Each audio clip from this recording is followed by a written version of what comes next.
نحمده ونصلي على رسوله الكريم أما بعد فأعوذ بالله من الشيطان الرجيم بسم الله الرحمن الرحيم رب اشرح لي صدري ويسر لي أمري واحلل عقدة من لساني يفقهوا قولي۔ آیت نمبر 17 سے مثلہم، مثل مثال اردو میں استعمال ہوتا ہے۔ کا مثل، کا جو ہے یہ حرف تشبیہ ہے، کی طرح، مانند، کا مثل مثال کی طرح، الذی پیچھے گزر چکا ہے اس شخص کے، استوقدہ، استوقدہ کا روٹ ہے واو قاف دال، استوقدہ ہوتا ہے روشنی حاصل کرنے کے لیے آگ جلانا، نارن آگ اردو میں استعمال ہوتا ہے۔ فلما پھر جب، اضاءت اس نے روشن کر دیا، اضاءت کا لفظ جو ہے یہ دو ان سے ہے، ضاد واو حمزہ اس کا روٹ ہے، دو دیا اردو میں بھی استعمال ہوتا ہے۔ ماحولہ ماحول، ماحول کا لفظ جانا پہچانا ہے، یہ ما اور حول سے مل کر بنا ہے۔ ما کہتے ہیں جو کو اور حول کہتے ہیں ارد گرد کو، یعنی جو انسان کے آس پاس ہو، ارد گرد ہو۔ ذہب یہ نیا لفظ ہے، لے گیا۔ ذہب کا ویسے معنی ہوتا ہے جانا، لیکن اگر اس کے بعد بے آئے، ذہب بے، تو مطلب ہوتا ہے لے جانا، یعنی کسی چیز کے ساتھ جانا، یعنی اسے لے جانا۔ اللہ اللہ تعالی بنورہم ان کا نور، نور روشنی کے لیے استعمال ہوتا ہے۔ وترکہم ترک کرنا چھوڑنا اردو میں استعمال ہوتا ہے، ان کو چھوڑ دیا، فی ظلمات اندھیروں میں، ظلمت کی جمع ہے، ظلم اس کا روٹ ہے ذو لام میم، لا یبصرون نہیں وہ دیکھتے، یبصرون میں روٹ تلاش کیجئے، بے صاد رے بصر، بصر نگاہ کو کہتے ہیں، دیکھنے کو کہتے ہیں۔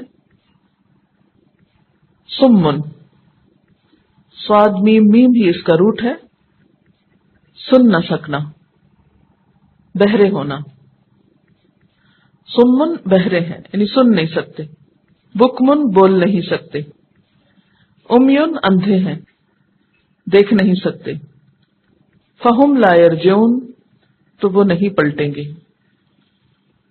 یرجعون کا لفظ جو ہے اردو میں بھی استعمال ہوتا ہے رجوع، او یا کسیب، اس میں کا اور سیب کا حرف تشبیہ ہے، مانند مثال طرح، سیب بارش، بارش کی طرح۔ سیب ایسی بارش کو کہتے ہیں جو بہت زوردار ہو، جس میں بادل بھی خوب گرج رہے ہوں، بجلی بھی چمک رہی ہو اور پھر بارش بھی خوب اتر رہی ہو۔ من السماء آسمان سے، آسمان کا روٹ جو ہے سین میم واو ہے، سمو، سمو کہتے ہیں بلندی کو، لفظی معنی ہوتا ہے اس کا بلند ہونا، اوپر اٹھنا۔ سماء آسمان جو کہ بلند ہے، اوپر اٹھا ہوا ہے، اس لیے اس میں بلند ہونے کے معنی۔ فی ہی اس میں، ظلمات پھر دوبارہ آ گیا ہے، ظلمت اردو میں بھی استعمال ہوتا ہے زوئے لام میم ظلم سے، ورعد اور کڑک ہے، گرجنے والی بجلی، گرج کے لیے استعمال ہوتا ہے رعد، کڑک گرج، وبرق اور بجلی اردو میں استعمال ہوتا ہے، برق گرتی ہے بیچارے مسلمانوں پر، مشہور شعر میں آتا ہے۔ یجعلون جیم این لام جعل، یہ لفظ بہت دفعہ استعمال ہوگا قرآن پاک میں، اس کا مطلب بنانا بھی کیا جاتا ہے، ڈالنا بھی کیا جاتا ہے۔ لفظی معنی ہوتا ہے ایک حالت سے دوسری حالت میں لانا، مثلا آپ کوئی چیز ایک چیز سے نکال کے دوسرے میں ڈالتے ہیں تو وہ بھی آپ دیکھیں کہ ایک حالت سے اس کو دوسری حالت پہ لے کے جا رہے ہیں، اگر بنا رہے ہیں تو ایک چیز کو دوسری حالت میں ڈھال رہے ہیں۔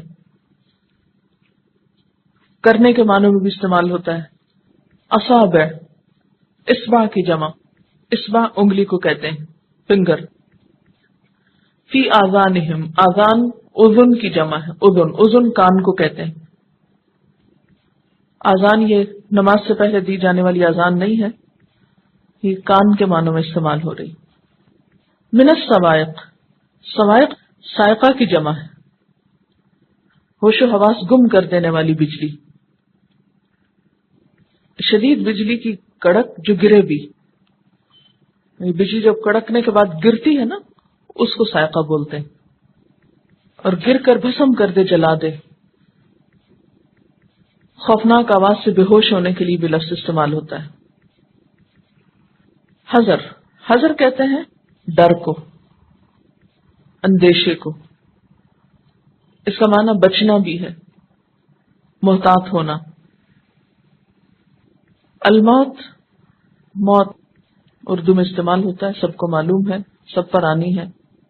واللہ، اور اللہ، محیط، احاطہ کرنے والا ہے، گھیرنے والا ہے. ہے واو تو اس کا روٹ ہے. بالکافرین، کافر کی جمع ہے، کافرین کافروں کو. یکادو، یکادو کا روٹ جو ہے کاف واو دال ہے. کاد یکادو، قریب ہونا، ممکن ہونا. البرق، بجلی، قریب ہے، ممکن ہے کہ بجلی یخطف، اچک لے. خے توئے فے، خطف، خطف یخطف، کسی چیز کو تیزی سے اچک لینا. جیسے بعض اوقات آپ نے دیکھو نا، پرندہ آ کے کوئی چیز بچے کے ہاتھ سے اچک کے لے جاتا ہے، چھین لینا. ابصارہم، ابصار بصر سے ہے. کلما، جب کبھی، یہ حرف شرط ہے. کلما، اس میں آپ دیکھ رہے کل کا لفظ آ رہا ہے، اس سے معنی یاد کرنے میں مشکل نہیں ہوگی آپ کو. کلما، جب کبھی. اضاء، اضاء کا روٹ کیا ہوگا؟ ضوء، ضاد واو حمزہ، ضوء، روشنی. جب کبھی اس نے روشن کیا. لہم، ان کے لیے. مشو، وہ چل پڑے. میم شین، یہ اس کا روٹ ہے. تو یہاں یہ کیوں غائب ہے؟ حرف علت کی وجہ سے شکل بدل گئی. مشو، چل پڑتے ہیں. فی ہی، اس میں. وَإِذَا، اور جب. اظلم، اندھیرا چھا جاتا ہے. علیہم، ان پر. قامو، کھڑے ہو جاتے ہیں. قیام سے ہے، کھڑے ہونا. قاف واو میم اس کا روٹ ہے. ولو، اور اگر. شاء، شاء کا لفظ شے سے نکلا. شے کس کو کہتے ہیں؟ چیز کو. شاء کا لفظ معنی ہوتا ہے چاہنا، تو چیز کو بھی انسان چاہتا ہے. ولو شاء اللہ، اور اگر اللہ چاہتا. لذہب، البتہ لے جاتا. بسمعہم، ان کے کانوں کو، ان کی سماعت کو. وابصارہم، اور ان کی آنکھوں کو. ان اللہ، بے شک اللہ تعالی. علی، اوپر. کل، ہر. شیئن، یہ کس سے ملتا جلتا؟ شاء اور شیء ایک ہی روٹ ہے، ایک ہی فیملی سے ہے. قدیر، قدرت رکھنے والا ہے. قدیر کا روٹ ہے قاف دال رے. قدرت رکھنا، طاقت رکھنا. اس کا ایک معنی ہوتا ہے اندازہ کرنا، یعنی اللہ تعالیٰ پوری قدرت رکھتا ہے. اور ایک معنی ہوتا ہے بہترین پلاننگ کرنے والا ہے، بہت جچے تلے اچھے طریقے سے منصوبہ بنانے والا ہے. بات یہ ہے کہ لکھنے پڑھنے کا کچھ ادب ہوتا ہے، طریقہ ہوتا ہے، اس کے بغیر لکھنا پڑھنا آتا نہیں ہے. لکھنا پڑھنا جو ہے یہ کھانا پکانے، کپڑے سینے اور گھرداری کرنے سے بالکل ایک مختلف عمل ہے. اس کے لیے ادب، آداب اور ایٹیکیٹس بھی مختلف ہوں گے. آپ کو پہلے دن بتایا گیا تھا کہ سیکھنے کے لیے سب سے پہلا کام کیا ہے؟ خاموشی. اب ہوتا یہ ہے کہ جب میں ایک بات کر رہی ہوتی ہوں، آپ ساتھ بولنا شروع کر دیتے ہیں. کبھی دائیں سے پوچھتے ہیں، کبھی بائیں سے پوچھتے ہیں. اب وہ بیچارہ اپنا لکھے جس سے آپ پوچھ رہے ہیں، یا آپ کو بتائیں. اب یہ آپ کی قسمت ہے. جو آپ کو سمجھ میں آ گیا، جو چھٹ گیا بس گیا. اس کو کلاس کے بعد مکمل کریں، یا جب میں الفاظ کی وضاحت کرتی ہوں اس وقت مکمل کریں. ترجمہ لکھتے وقت مکمل خاموشی کی ضرورت ہے تاکہ آپ کوئی غلط بات نہ لکھ جائیں. غلط لکھیں گے، غلط یاد کریں گے، غلط سمجھ میں آئے گی. ٹھیک ہے. اور دوسرے کو ڈسٹرب کرنا مکمل طور پہ منع ہے. مسلمان کی ڈیفینیشن جو اللہ کے رسول صلی اللہ علیہ وسلم نے بتائی وہ یہ ہے: المسلم من سلم المسلمون من لسانہ ویدہ. مسلمان وہ ہوتا ہے جس کے ہاتھ اور زبان سے دوسرے مسلمان محفوظ رہیں. اب ایک شخص پوری توجہ سے اپنا لکھ رہا ہے، آپ نے کیا کیا؟ اپنے ہاتھ سے اس کو ٹھوکا دیا، یا اپنے پینسل سے، یا کونی لگائی کہ مجھے بتاؤ، یہ مجھے دکھاؤ. آپ نے اس کو اذیت دی نا، وہ محفوظ تو نہ رہا آپ کی اذیت سے. تو کیسے مسلمان ہیں آپ؟ یا آپ اس کو تو کچھ نہیں کہہ رہے لیکن لکھتے ہوئے ساتھ بول رہے ہیں. اب دوسرا شخص جو ہے اسے خاموشی کے ساتھ سننے کی عادت ہے، وہ بولنے کی تکلیف محسوس کر رہا ہے. تو آپ اللہ کی محفل میں بیٹھ کر بھی اگر اپنی زبان اور ہاتھ کو قابو میں نہیں رکھیں گے کہ دوسروں کو تکلیف نہ ہو تو باہر جا کے کیا ہوگا؟ اس لیے آئندہ جو سمجھ میں آ گیا، جو نہیں آیا اس پہ صبر کرنا ہے، وقت کے ساتھ ساتھ آ جائے. ٹھیک ہے، اوکے. اب ذرا اس کا خلاصہ دیکھتے ہیں. بسم اللہ الرحمن الرحیم. مثلہم، ان کی مثال. کن کی مثال؟ منافقین کی مثال. کیسی ہے؟ کمثل الذی، اس شخص کی مثال کی طرح ہے، استوقد نارا، جس نے آگ جلائی ہو. جیسے اندھیرا ہو اور ایک شخص آگ جلائے تو کیا ہوتا ہے آگ جلے تو؟ فلما اضاءت ما حولہ، پھر جب اس نے اپنا ماحول، اپنا آس پاس، اپنا ارد گرد روشن کر دیا، ذہب اللہ بنورہم، اللہ تعالیٰ ان کا نور لے گیا. کون سا نور؟ ان کی آنکھوں کا، ان کے دل کا. یعنی باہر تو نور ہو گیا لیکن ان کے دل کا نور چلا گیا. وَتَرَكَهُمْ فِي ظُلُمَاتٍ، اور ان کو اندھیروں میں چھوڑ دیا. حالانکہ آگ سے روشنی نکل رہی تھی مگر یہ پھر بھی اندھیرے میں تھے کیونکہ ان کے اپنے اندر کا نور نہیں تھا کہ باہر کی روشنی سے فائدہ اٹھاتے. نتیجہ کیا ہوا؟ لا یبصرون، وہ دیکھتے نہیں ہیں. صم بکم عمی، نہ صرف یہ کہ ان کے اندر بصیرت نہیں بلکہ اس کے ساتھ ساتھ بہرے بھی ہیں. اب ذرا حالت دیکھیے ان کی، سن بھی نہیں سکتے، چونکہ سن نہیں سکتے تو بکمن، بول بھی نہیں سکتے، اور اس پر یہ کہ امیون، اندھے بھی ہیں، ہر طرف سے بند. فہم لا یرجعون، تو وہ نہیں لوٹیں گے. کہاں نہیں لوٹیں گے؟ اسلام کی طرف نہیں لوٹیں گے، ہدایت کی طرف نہیں لوٹیں گے. او یا کصیب، ان کی مثال، کن کی مثال؟ منافقین کی مثال ایسی ہے جیسے زوردار بارش ہو. کہاں سے؟ من السماء، آسمان سے. اور یہاں بارش سے مراد دین اسلام ہے، اسلام کے احکامات ہیں جو بذریعہ وحی آسمان سے اتر رہے تھے. فیہ ظلمات، اس بارش میں اندھیرے بھی ہیں، کیونکہ جب بہت بارش ہونی ہوتی ہے تو بہت بادل چاہیے ہوتے. جب بہت بادل آ جاتے ہیں تو سورج کی روشنی زمین تک بالکل نہیں پہنچ سکتی، گھپ اندھیرا چھا جاتا ہے. اس میں اندھیرے بھی ہیں. ورعد، اور گرج بھی ہے، کڑک بھی ہے. وبرق، اور بجلی بھی ہے، بجلی بھی چمک رہی ہے، گرج بھی رہی ہے، اندھیرا بھی ہے. امیجن کریں کسی ایسے موسم کو بہت تیز بارش ہو رہی ہو اور پھر اس کے ساتھ ساتھ یہ کیفیت بھی ہو. تو مراد یہ کہ آسمان سے اسلام کے احکامات بذریعہ وحی اتر رہے تھے اور اس کے ساتھ ساتھ کچھ مشکلات بھی تھی.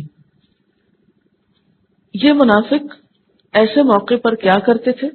ان مشکلات کا مقابلہ کرنے کی بجائے اور اس بارش سے فائدہ اٹھانے کی بجائے یجعلون اصابعہم فی آذانہم، یہ اپنی انگلیاں اپنے کانوں میں ڈال لیتے تھے، من الصواعق، کڑاکوں کے ڈر سے، یہ بجلی کے کڑاکوں کے ڈر سے، حذر الموت، موت سے بچنے کے لیے، کسی مصیبت سے بچنے کے لیے یہ اپنے آپ کو بچا جاتے اور کوئی بات سننے کو تیار نہ ہوتے، لیکن بھاگ کر کہاں جا سکتے ہیں؟ کوئی شخص ایک خوفناک آواز سن کر اگر اپنے کان میں انگلی دے دیتا ہے تو اس کا یہ مطلب تو نہیں کہ اس چیز کا خطرہ ٹل گیا۔ واللہ محیط بالکافرین، اور اللہ کافروں کو گھیرے ہوئے ہے، کہیں بھی بھاگ کے نہیں جا سکتے۔ یکاد البرق، قریب ہے کہ بجلی، یخطف ابصارہم، ان کی نگاہیں اچک لے، ان کی بصارت اچک لے۔ کلما اضاء لہم، جب کبھی اس بجلی سے ان کے لیے روشنی ہوتی ہے، آپ نے دیکھا ہوگا جب بجلی چمکتی ہے تو اس سے ایک منٹ کے لیے یا چند سیکنڈز کے لیے پوری فضا روشن ہو جاتی، مشوا فیہ، تو اس میں چل پڑتے، یعنی اسلام کو جب کامیابی حاصل ہوتی ہے تو یہ اسلام کا ساتھ دینے کے لیے چل پڑتے ہیں۔ وَإِذَا أَظْلَمَ عَلَيْهِمْ، اور جب ان پر اندھیرا چھا جاتا ہے، یعنی وہ کامیابی کی ایک خوشی اور جو وقتی طور پر ایک رونق ہوتی ہے وہ ختم ہو جاتی ہے، مشکل وقت آتا ہے، قاموا، کھڑے ہو جاتے ہیں۔ وَلَوْ شَاءَ اللَّهُ لَذَهَبَ بِسَمْعِهِمْ وَأَبْصَارِهِمْ، اور اگر اللہ چاہتا تو ان کی سماعت اور ان کی بصارت سب لے جاتا،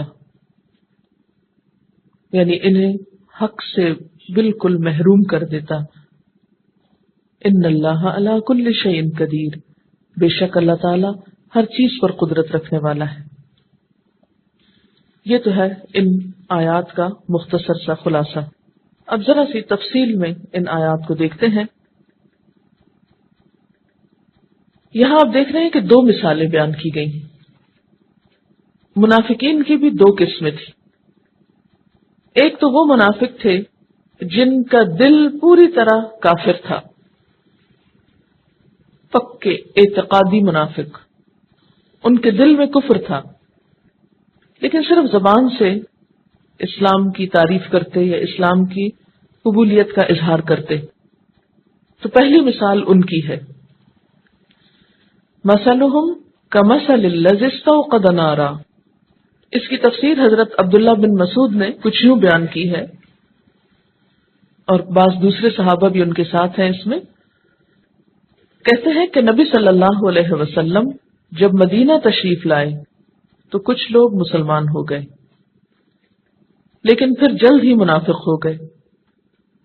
ان کی مثال اس شخص کی سی ہے جو اندھیرے میں تھا۔ اسلام کے آنے سے پہلے مدینہ میں کون سا اندھیرا تھا؟ رات کا یا کفر کا؟ کفر کا اندھیرا تھا۔ اس نے روشنی جلائی جس سے اس کا ماحول روشن ہو گیا، ٹھیک ہے، یعنی اسلام کی روشنی آئی اور اس سے ماحول روشن ہو گیا، اور مفید اور نقصان دہ چیزیں اس پر واضح ہو گئیں۔ اسلام کی روشنی میں اس کو حق کو باطل، نیک کو بد، اچھے برے کا پتہ چلنے لگا۔ دفعتاً وہ روشنی بجھ گئی۔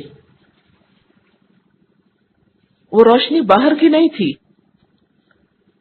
وہ اندر کی تھی۔ باہر اسلام تو اپنی جگہ موجود تھا، لیکن ان کا اپنا دل بدل گیا۔ اب یہاں ہم دیکھیں گے کہ دل کے بدلنے کی وجوہات کیا ہوتی ہیں۔ ان کا اپنا دل پھر گیا، دل منکر ہو گیا، کیونکہ اللہ تعالیٰ فرماتے ہیں نا ذہب اللہ بنورہم، اللہ ان کا نور لے گیا۔ باہر کی روشنی اسلام نہیں گئی، ان کا نور چلا گیا، اور وہ جیسے پہلے اندھیروں میں تھا ویسے ہی پھر اندھیروں میں آ گیا۔ یہی حال منافقین کا تھا۔ پہلے وہ شرک کی تاریکی میں تھے، مسلمان ہوئے تو روشنی میں آ گئے، حلال و حرام اور خیر و شر کو پہچان گئے، پھر دوبارہ کفر اور نفاق کی طرف لوٹ گئے تو ساری روشنی جاتی رہی۔ یہ تفسیر حضرت عبداللہ بن مسعود اور کچھ صحابہ کرام کی ہے۔ اس تفسیر کی روشنی میں ذرا آیات پر اپنی نظر رکھیے، عربک ٹیکسٹ کو دیکھ کے بات سمجھنے کی کوشش کیجیے۔ پہلی مثال کس کی ہے؟ پکے اعتقادی منافق ہیں ان کی، جن کے دل میں کچھ بھی اسلام نہیں.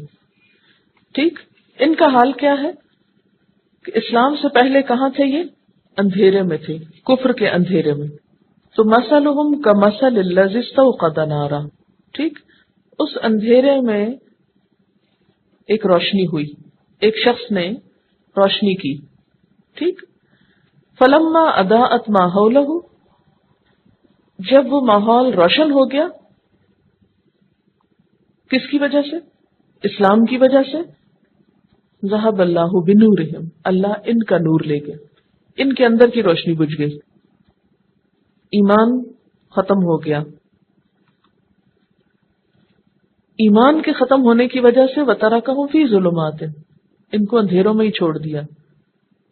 لا یبصرون، یہ دیکھتے نہیں. کس کو؟ نبی صلی اللہ علیہ وسلم ان کے بیچ میں موجود تھے، اسلام کی خوبیاں دن بدن ان کے سامنے آ رہی تھی، اچھا برا سب کچھ تھا، لیکن انہیں کچھ نظر نہیں آتا تھا. اس لیے اللہ تعالیٰ کیا فرماتے؟ سمن بکمن عمیون. اب ان کا حال کیا ہے؟ بہرے بھی ہیں، گنگے بھی ہیں، اندھے بھی ہیں. فہم لا یرجعون، اب یہ نہیں لوٹیں گے. کس طرف نہیں لوٹیں گے؟ اسلام کی طرف نہیں آئیں گے، ہدایت کی طرف نہیں آئیں گے.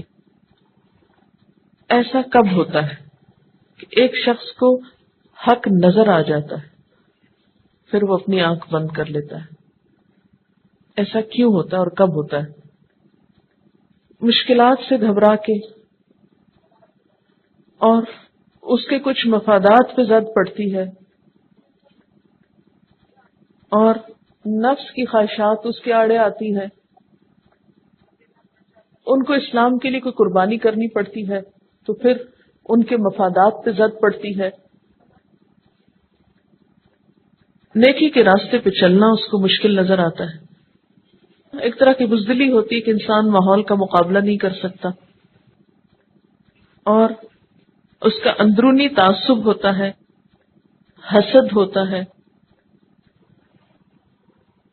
اور ان کی بصیرت چلی جاتی ہے. لیکن اللہ تعالیٰ کیا ظلم کے ساتھ ایسا کرتے ہیں؟ ان کے ساتھ پیچھے بھی اللہ تعالیٰ نے فرمایا ختم اللہ علی قلوبہم، یہاں فرمایا ذہب اللہ بنورہم. تو نعوذ باللہ، کیا اللہ تعالیٰ کا قصور ہے یا ان کا اپنا بھی کوئی قصور ہے کہ جس کی وجہ سے ان سے کوئی نعمت واپس لے لی گئی؟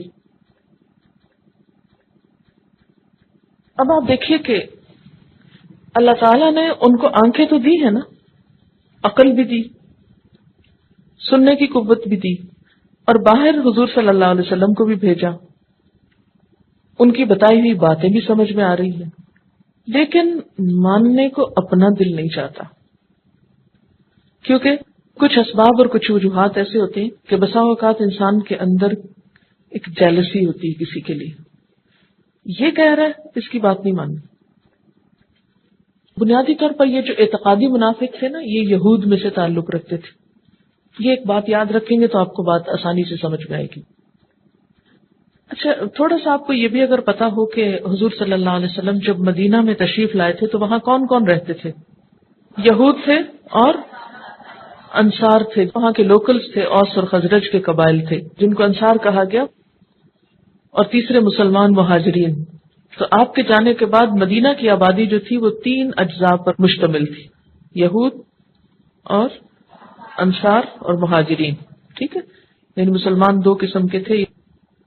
اب آپ دیکھیے کہ پہلے تو یہود کو بہت انتظار تھا آپ کے آنے کا، لیکن جب پتا چلا کہ پیغمبر بنی اسماعیل میں سے آ گئے ہیں، بنی اسرائیل سے نہیں آئے، تو اس سے ان کو بڑا حسد ہوا اور وہ ضد میں آ گئے، اور وہ کہنے لگے کہ چونکہ ہمارے قبیلے سے نہیں آیا پیغمبر، اس لیے ہم نہیں اس کی بات مانیں گے. قرآن پاک میں اللہ تعالیٰ فرماتے ہیں یعرفونہ کما یعرفون ابناءہم، وہ آپ کو ایسے پہچانتے ہیں جیسے اپنے بچوں کو پہچانتے، اپنے بیٹوں کو پہچانتے ہیں.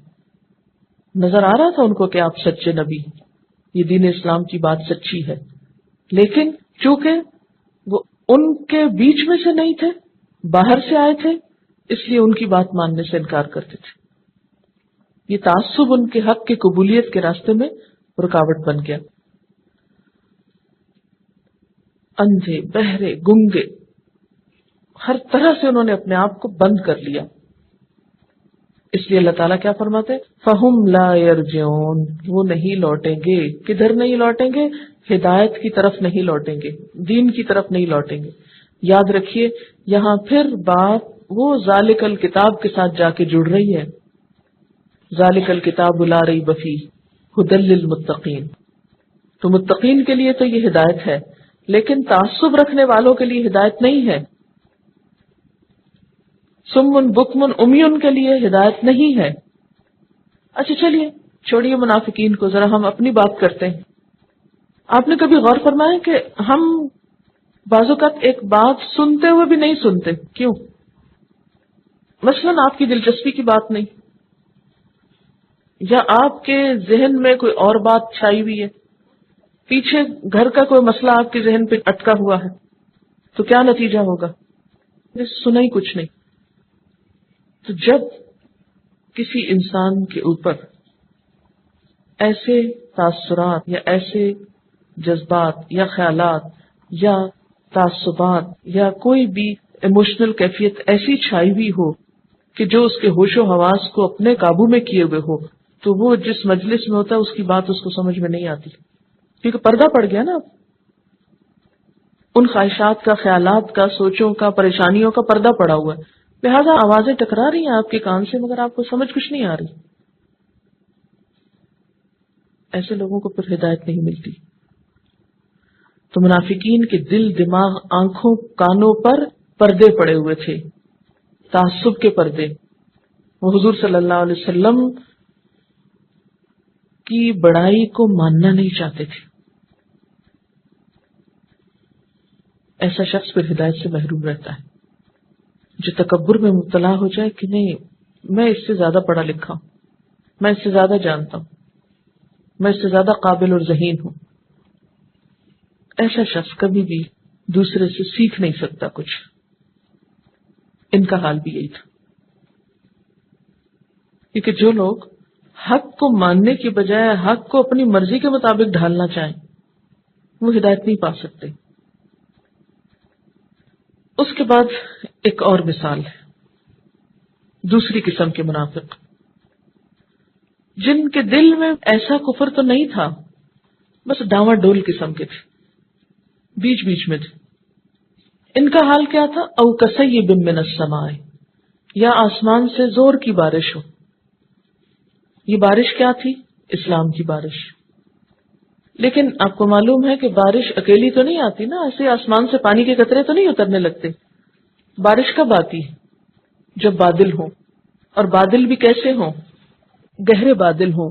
پھر بادل جب گہرے ہوتے ہیں تو اس میں بجلی بھی بسا اوقات کڑکتی، بسا اوقات چمک ہوتی، بعض اوقات طوفان ہوتا ہے ساتھ. یہ ساری چیزیں تو بارش کے لوازمات میں سے ہے نا. اب آپ دیکھیں جب آسمان سے بارش اترنے لگی، کس کی؟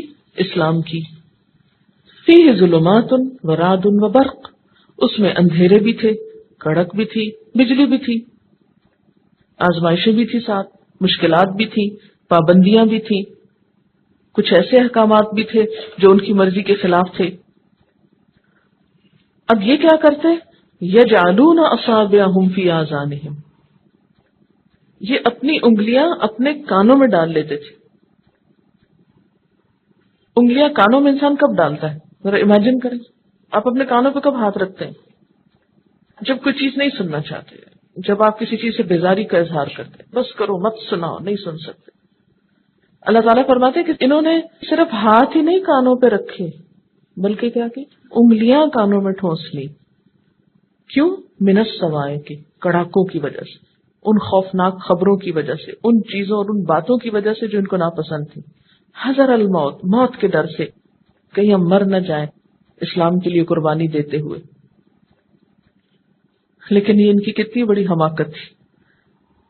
واللہ محیط بالکافرین، اللہ کافروں کو گھیرے ہوئے ہے.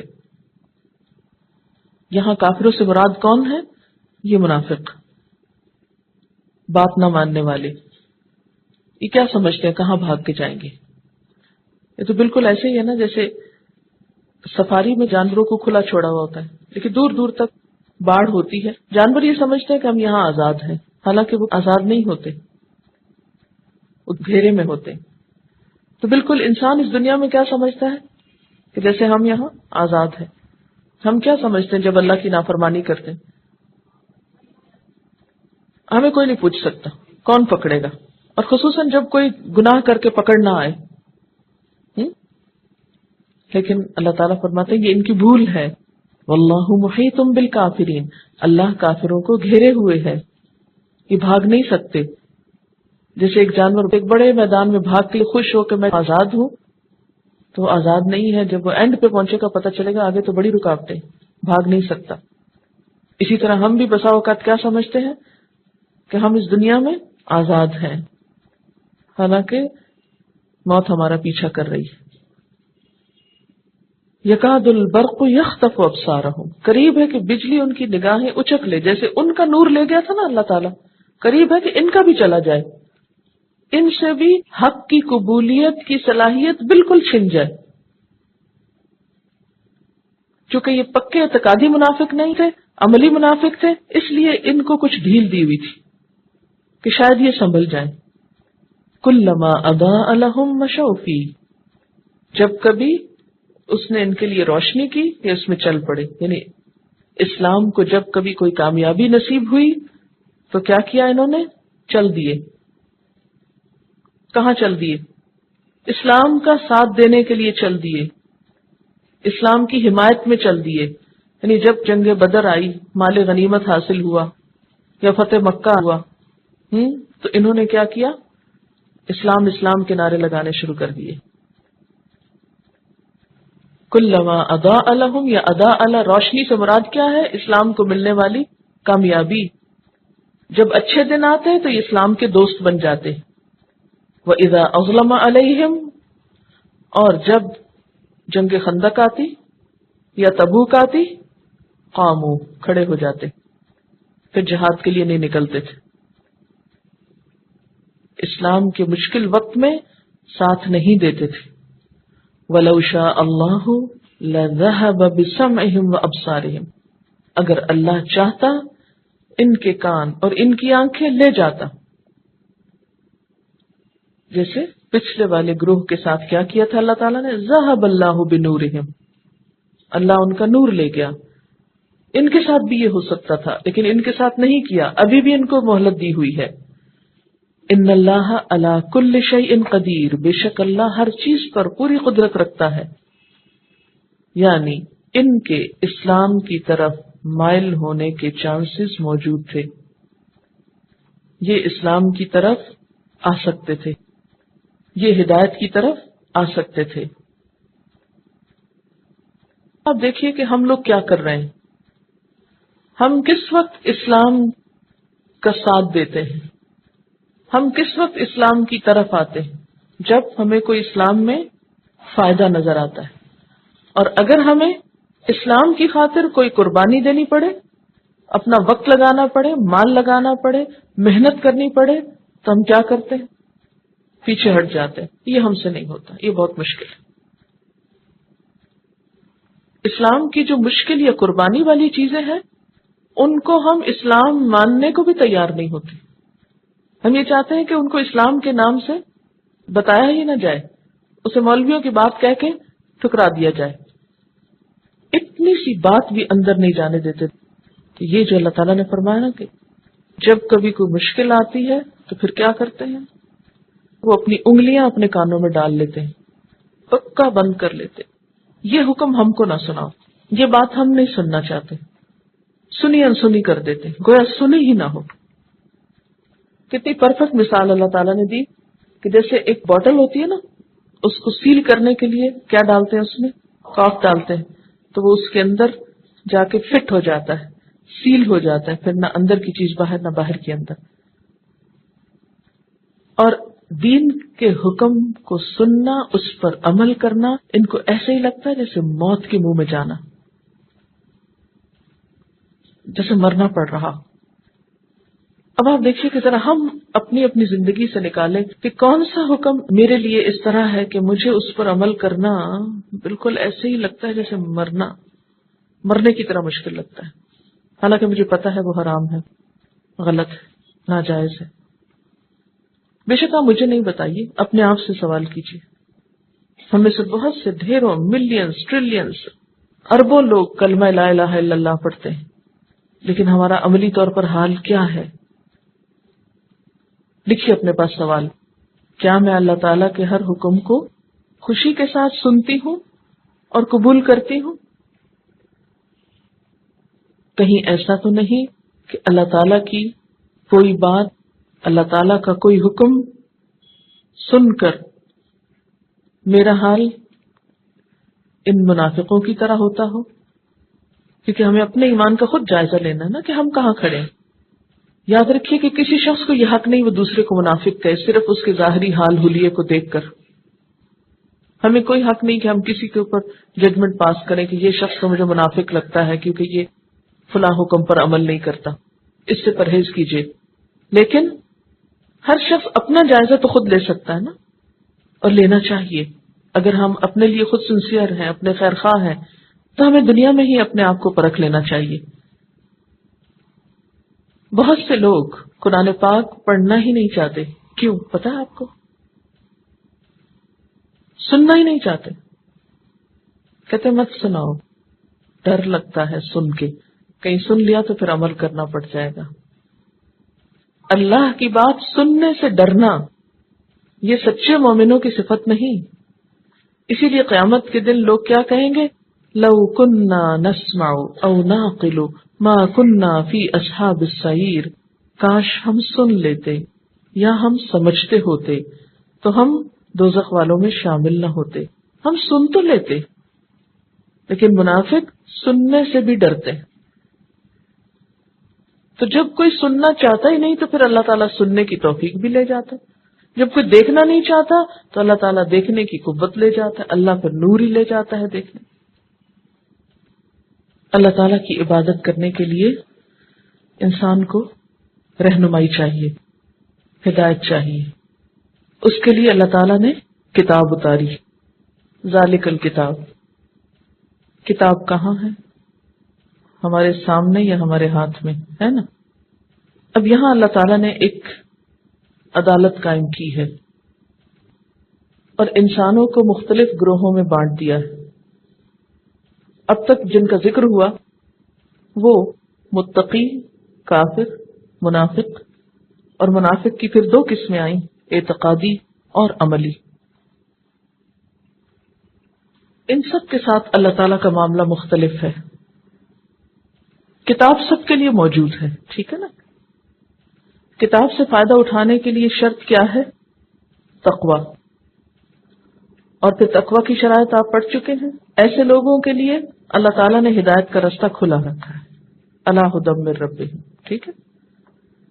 لیکن جو لوگ اس کا انکار کریں، غیب پر ایمان نہ لائیں. کفر بنیادی طور پر کیا ہے؟ جن چیزوں پر ایمان لانے کا حکم ہے ان کا انکار کرنا. یؤمنون بالغیب کا انکار کرنا، یقیمون الصلاۃ کا انکار کرنا، پھر مما رزقناہم ينفقون کا انکار کرنا، اور یؤمنون بما انزل الیک وما انزل من قبلک وبالآخرۃ هم یوقنون. ان تمام چیزوں کا انکار کرنا. تو جو انکار کرتے ہیں ان کو خواہ پھر کوئی بات بتائی جائے یا نہ بتائی جائے، وہ قرآن پاک کو سمجھیں یا نہ سمجھیں، یا سمجھایا جائے یا نہ سمجھایا جائے، وہ نہیں سمجھتے. کیوں؟ اس لیے کہ ایک ضد کا شکار ہے. وہ کفر کی بنیادی وجہ کیا ہوتی ہے؟ ضد، انا، ہٹ دھرمی، ڈھیٹ ہونا. وہ ڈھیٹ ہو چکے. جیسے ایک بچے کو آپ ایک بات سمجھاتے ہیں، پھر سمجھاتے ہیں، تو وہ سن سن کے کیا ہوتا ہے؟ ڈھیٹ ہو چکا. یا اس نے تہیہ کر لیا ہوتا نا کہ میں نے یہ بات ماننی نہیں، تو آپ بے شک مارے بھی اس کو تو کیا کرتا ہے وہ، پھر بھی اس پہ اثر کوئی نہیں ہوتا. ایسے لوگوں کے لیے کیا ہے؟ ختم اللہ علی قلوبہم وعلی سمعہم. جب انہوں نے ماننا ہی نہیں، اللہ کی دی ہوئی صلاحیتوں سے فائدے نہیں اٹھانا، تو اللہ تعالیٰ نے بھی کیا کیا؟ ان کے دلوں کو بند کر دیا، سیل کر دیا. ٹھیک ہے جاؤ. پھر تیسری قسم کیا ہے؟ منافقین کی. منافقین کے لیے اللہ تعالیٰ کا حکم کیا ہے؟ وما کانوا مہتدین. ان کو ہدایت سے کوئی دلچسپی نہیں، یہ نہیں ہدایت پائیں گے. پھر اللہ تعالیٰ نے دو حصوں میں ان کو تقسیم کیا. ایک ہے اعتقادی پکے دل کے کافر ہیں، صرف ظاہری طور پر وقتی طور پر انہوں نے ایسے ہی دل رکھنے کو اسلام کا اظہار کیا. ان لوگوں کے اس دھوکے کی وجہ سے اللہ تعالیٰ نے کیا کیا؟ ذہب اللہ بنورہم، ان کا بھی نور لے گیا۔ دوسری قسم کون سی تھی؟ عملی منافقوں کی، جو ڈاواں ڈول ہے، کبھی چل پڑتے ہیں کبھی نہیں چلتے، ایک رو میں بہے کچھ کر لیا اور کبھی سب چھوڑ کے بیٹھ گئے۔ ان کے لیے اللہ تعالیٰ نے یہ نہیں کہا کہ ان کے اوپر مہر لگا دی، ان کا نور چلا گیا۔ لو شاء اللہ لذہب بسمعہم، اللہ چاہتا تو لے جاتا لیکن لے نہیں گیا، ابھی بھی چانس ہے کہ یہ پلٹ آئے، اور یہ اگر پلٹ آئے تو ہدایت پا سکتے ہیں۔ اب یہ جو آپ کا ایک سوال ہے نا کہ اللہ مہر لگا دیتا ہے، اللہ نور لے جاتا ہے، تو یہاں پر آپ دیکھ رہے ہیں کہ سب کا نور نہیں لے جاتا، نہ سب پہ مہر لگاتا ہے، بلکہ ہدایت بھی دیتا ہے اور چانس بھی دیتا ہے۔ ہر ایک کے ساتھ معاملہ مختلف ہے، یہ ڈپینڈ اس پہ کرتا ہے کہ ہمارا طرز عمل کیا، ہم کہاں کھڑے ہیں، ہم کیا کرتے ہیں۔ اس نے تو دی ہے نعمتیں، جو آگے بڑھے گا لے لے گا، جو نہیں بڑھے گا محروم رہ جائے گا، پھر اس سے اللہ تعالیٰ صلاحیت بھی چھین لے گا۔ اب آپ دیکھیے کہ ان سب کے لیے انجام کیا ہے، ہدایت والوں کا انجام کیا ہے۔ مفلحون کہا گیا ان کو، کافروں کے لیے کیا کہا؟ عذاب عظیم، اور منافقین کے لیے عذاب علیم۔ یہ کتاب جو آپ پڑھنے لگے ہیں، یہ کتاب ہدایت ہے۔ شروع میں ہی اللہ تعالیٰ نے کھول کے نقشہ واضح کر دیا کہ کون فائدہ اٹھائے گا کون نہیں اٹھائے گا۔ سمجھ آ گئی اس بات کی؟ کون فائدہ اٹھائے گا کون نہیں اٹھائے گا، یعنی اس پورے سیناریو میں ہمیں خود کو تلاش کرنا ہے کہ ہم کہاں کھڑے ہیں، ہمارا رول کیا ہے۔ ایک چیز نے بہت زیادہ میرے اندر کو ہلایا، وہ یہ کہ اس سارے میں بار بار سننے اور دیکھنے اور سمع اور ابصار اور قلب اور سمن اور بکمن اور امیون، ہر ایک کے اندر ایسی ہی کچھ نہ کچھ بات۔ تو یہ جو سیکھنے کے ذرائع ہیں، ان کا درست استعمال کتنا ضروری ہے۔ چلیے تھوڑی سی سیکھنے کے ذرائع پہ بات کرتے ہیں نا، اور آپ دیکھیے کتنی دفعہ یہ لفظ استعمال ہوئے ہیں۔ یا سیکھنے کی بجائے ہدایت کے ذرائع کر لیجئے، ہدایت حاصل کرنے کے ذرائع۔ چلیے سب سے پہلے سورۃ فاتحہ سے ہی ہم چلتے ہیں پھر سے۔ سورۃ فاتحہ میں الحمدللہ کی بات ہے۔ الحمدللہ دراصل کیا ہے؟ کلمہ شکر ہے۔ شکر کا مقام بھی کہاں ہے؟ شکر کہاں سے ہوتا ہے؟ دل سے ہوتا ہے، اور شکر اسی دل سے آتا ہے نا جو حساس ہوتا ہے۔ جو سنگ دل سخت دل لوگ ہوتے ہیں وہ کسی کے بھی شکر گزار نہیں ہوتے، ان کے منہ سے کبھی آپ اپریسیشن کا کوئی لفظ نہیں سنیں گے۔ پھر اس کے بعد آپ دیکھیے کہ ایاک نعبد کس کس زبان سے ادا ہو سکتا ہے؟ اسی سے جس کا دل اللہ کے آگے پوری طرح مائل ہو گیا ہو، جھک گیا ہو۔ عبادت جو ہے نا یہ پرستش ہے۔ پرستش کس کیفیت کا نام ہوتا ہے؟ پرستش کس کی ہوتی ہے؟ آپ دیکھیے کہ عام طور پر یہ گانوں میں لفظ بہت استعمال ہوتا ہے، پرستار اور پرستش۔ کس کے لیے لفظ استعمال ہوتا ہے؟ جس سے انتہائی محبت ہو، انسان اس کا غلام ہو جاتا ہے۔ اللہ تعالیٰ کی پرستش اور عبادت اللہ تعالیٰ کی انتہائی محبت کے بغیر ہوتی نہیں۔ وہ جو بغیر محبت کی ہوتی ہے وہ تو وقت پاس کرنا ہوتا ہے، سر سے مصیبت ٹالنا، جیسی نمازیں ہماری ہوتی ہیں نا۔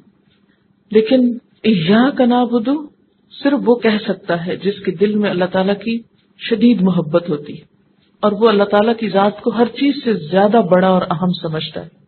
جب بھی وہ اللہ اکبر کہہ سکتا ہے نا، وہ سب سے بڑا ہے۔ پھر اس کے بعد آپ دیکھیے کہ دعا کون مانگتا ہے؟ دعا کس کی زبان سے نکلتی ہے؟ جس کے اندر کوئی تڑپ ہوتی، جس کو کوئی طلب ہوتی۔ طلب کے بغیر تو دعا نہیں مانگی جاتی نا۔ مثلا عام زندگی میں بھی آپ دیکھیے کہ آپ پانی کب مانگتے ہیں؟ جب آپ کو پیاس ہوتی۔ اگر آپ کو پیاس نہیں تو پانی سامنے بھی رکھا تو آپ نہیں پیتے۔ پھر اس کے بعد آپ دیکھیے کہ دعا میں بھی دل انوالو ہے، دل کی تڑپ۔ ایاک نعبد میں بھی دل ہے، الحمدللہ میں بھی شکر کے جذبات دل سے ادا ہو رہے ہیں۔ پھر اس کے بعد آپ دیکھیے کہ جب کتاب اتری تھی تو کس پر اتری تھی؟ نزل بہ الروح الامین علی قلبک لتکون من المنذرین. یہ کتاب دل پر اتری تھی نبی صلی اللہ علیہ وسلم کے. کس کو ہدایت دیتی ہے؟ للمتقین، دل والوں کو. تقوی کہاں ہوتا ہے؟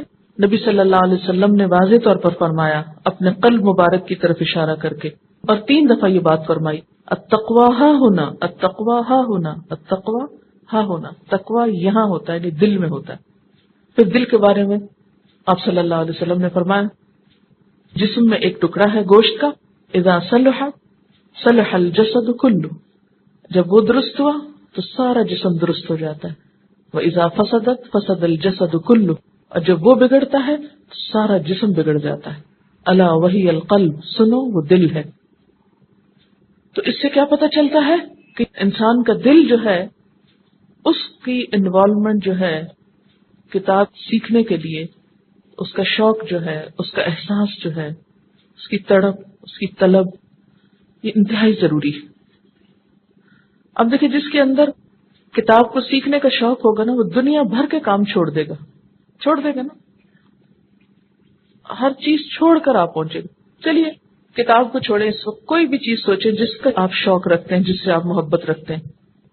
مثلا کسی انسان سے آپ محبت رکھتے ہیں، وہ آپ کے گھر میں آئے تو آپ کیا کرتے ہیں؟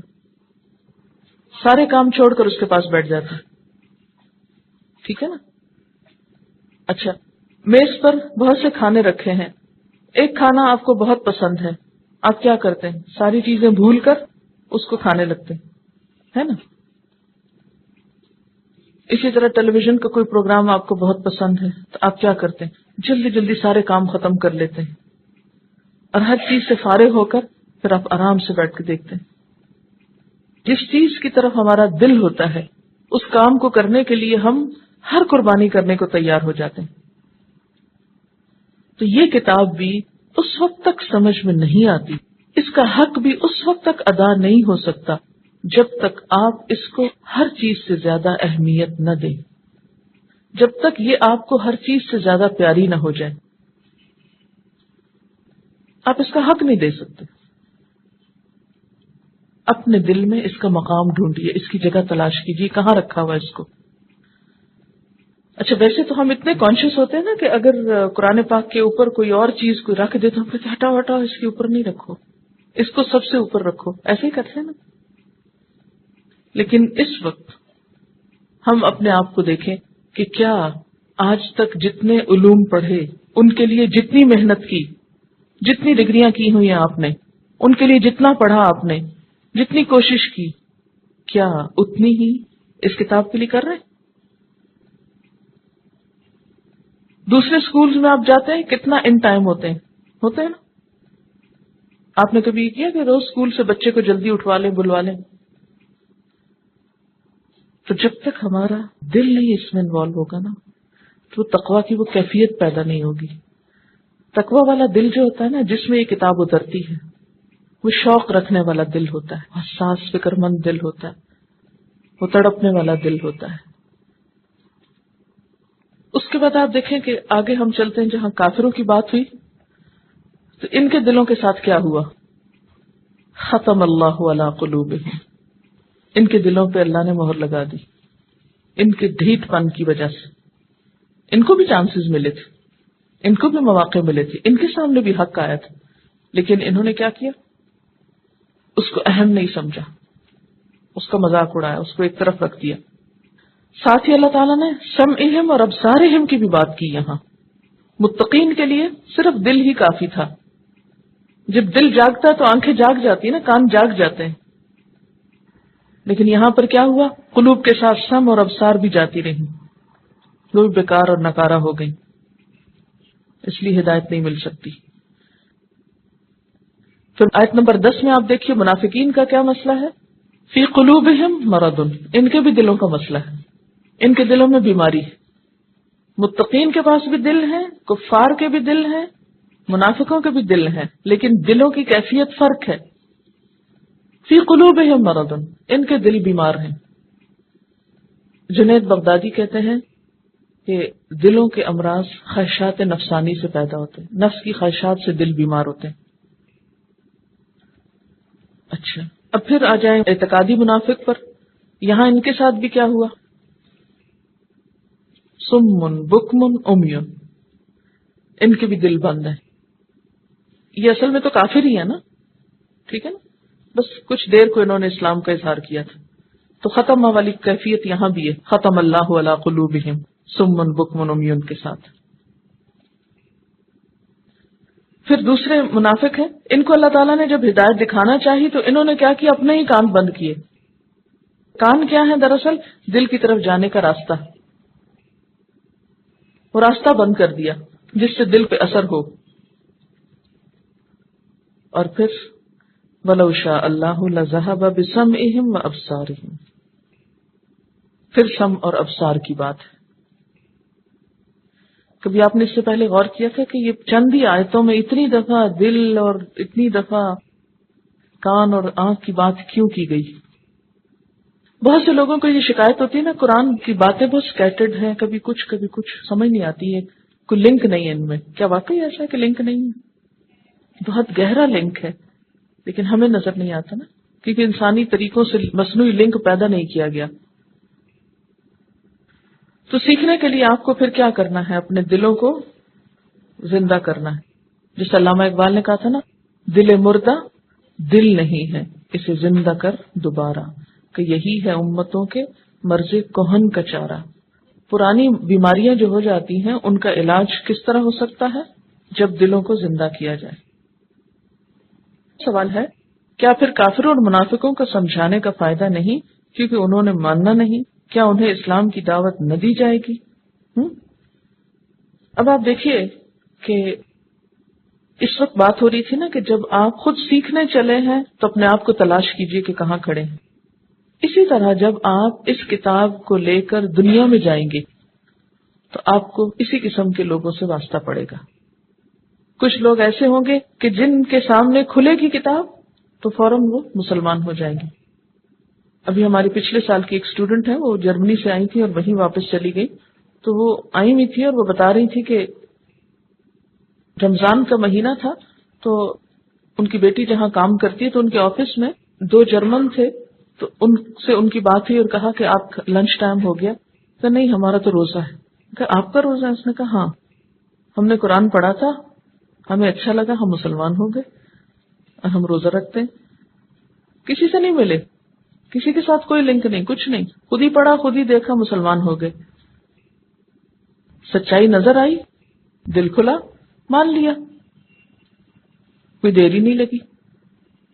تو کچھ لوگ آپ کو ایسے ملیں گے، ایک بات بھی کرنا کافی ہے. کچھ لوگ ایسے ہوتے ہیں کہ ان کو پتا ہے کہ اسلام جو ہے وہ حق ہے، یہ بات سچی ہے، لیکن وہ اسے اگنور کر دیتے ہیں. اچھا، کچھ لوگ ایسے ہوتے ہیں جو کہتے تو ہیں زبان سے ہے تو ٹھیک ہی، پر کیا کریں، بڑا مشکل ہے. آج کل کے زمانے میں بڑا مشکل ہے. آج کل تو اس پہ عمل کرنا آگ کے انگاروں پہ چلنا ہے، اور وہ سمجھتے ہیں کہ شاید اس سے آنکھیں بند کیے گزارا ہو جائے گا، اور کل جب فوت ہو کے اللہ کے پاس جائیں گے مرنے کے بعد تو وہاں بھی بس ایسے ہی کام چل جائے گا. لیکن واللہ محیط بالکافرین. تو سوال یہ تھا کہ کیا ایسے لوگوں کو بتانا نہیں چاہیے؟ نہیں، بتاتے رہنا چاہیے. ہدایت اللہ کے ہاتھ میں ہے. اللہ تعالیٰ جب چاہے کسی کو ہدایت دے، لیکن عموماً تجربہ یہی بتاتا ہے کہ جو ایک دفعہ بات سمجھنے کے بعد انکار کر دے اس کو منانا بڑا مشکل ہے. میں نہ مانوں، جس کی یہ کیفیت ہو کہ وہ ضد کا شکار ہے، وہ نہیں مانتا نا. اچھا، ایسے لوگ کم ہوتے ہیں، یہ بیچ بیچ والے زیادہ ہوتے ہیں. اسی لیے وَلَوْ شَاءَ اللَّهُ چانس دیا ان کو. اور یہ ایک طرح سے ان کو وارننگ، دھمکی بھی ہے، اگر نہیں فائدہ اٹھایا تو چلا جائے گا یہ نور تم سے بھی، پھر بھٹکو گے بیٹھ کے اندھیروں میں، اس لیے سنبھل جاؤ. اکثر لوگ کیا ہوتے ہیں؟ بیچ کے راستے پہ ہوتے ہیں. اب آپ دیکھیے اس کو اصل جگہ پر لا کر، جہاں پر یہ قرآن پاک آیا تھا. آپ نے دیکھا پریکٹیکلی کیا ہوا. نبی صلی اللہ علیہ وسلم نے جب اسلام کی تعلیم دی، اکثریت کیا تھی؟ مسلمان ہو گئی تھی نا. صرف چند لوگ ایسے تھے جو آخر وقت تک نہیں مانے تھے، اور وہ انگلیوں پہ گنے جا سکتے تھے۔ مکہ جب فتح ہوا ہے تو گنتی کے لوگ تھے جو ماننے سے رہ